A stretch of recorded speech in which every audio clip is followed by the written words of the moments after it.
The small town of Silver Creek had always been a quiet place, the kind of town where nothing out of the ordinary ever happened. At least that's what we thought before that night.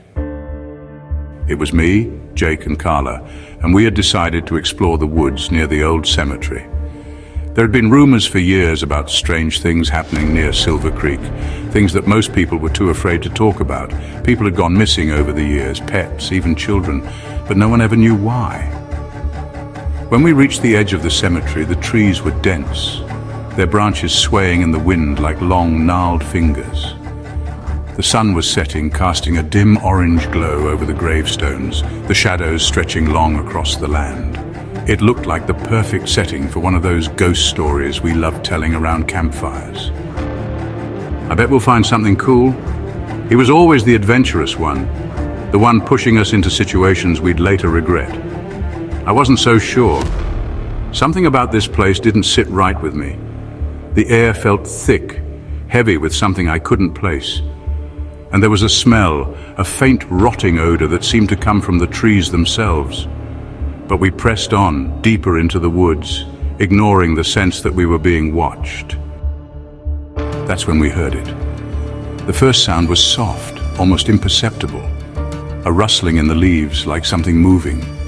At first we brushed it off, but then it happened again, louder this time, closer. Carla, did you hear that?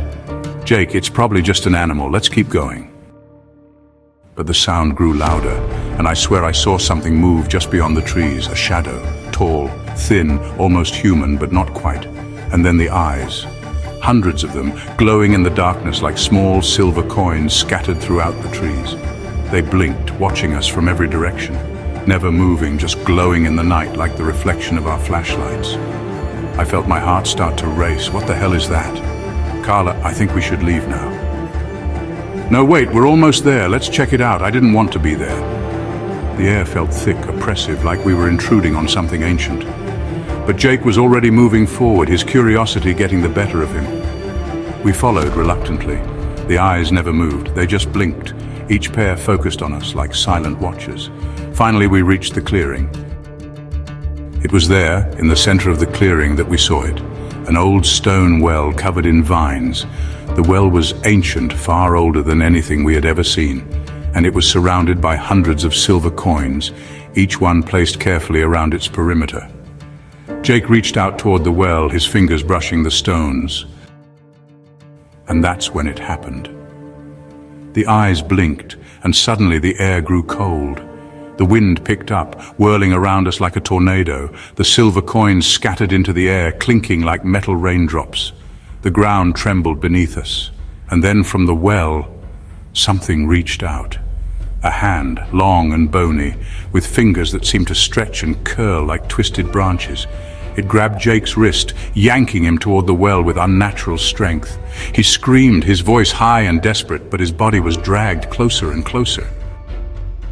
Carla and I rushed forward, pulling on his legs, but it was no use. The thing from the well had him, dragging him down into the dark depths. We ran. We ran faster than we had ever run in our lives. But as we reached the edge of the woods, I looked back. The eyes were still there, staring, blinking in the darkness. Jake was never found. His body, his voice, his scream, gone. The authorities searched for weeks, but all they found were the silver coins scattered across the clearing. No sign of Jake.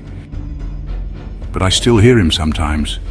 His scream, echoing from deep within the woods, calling to me. Have you ever felt lost, confused, and watched by something unseen? Beware. There are things in the dark that few have seen and lived to talk about. If you enjoyed this story, please subscribe and follow us for more. Join us on TikTok, Instagram, Facebook, and YouTube, and Blue Sky for more bone-chilling chronicles, if you dare.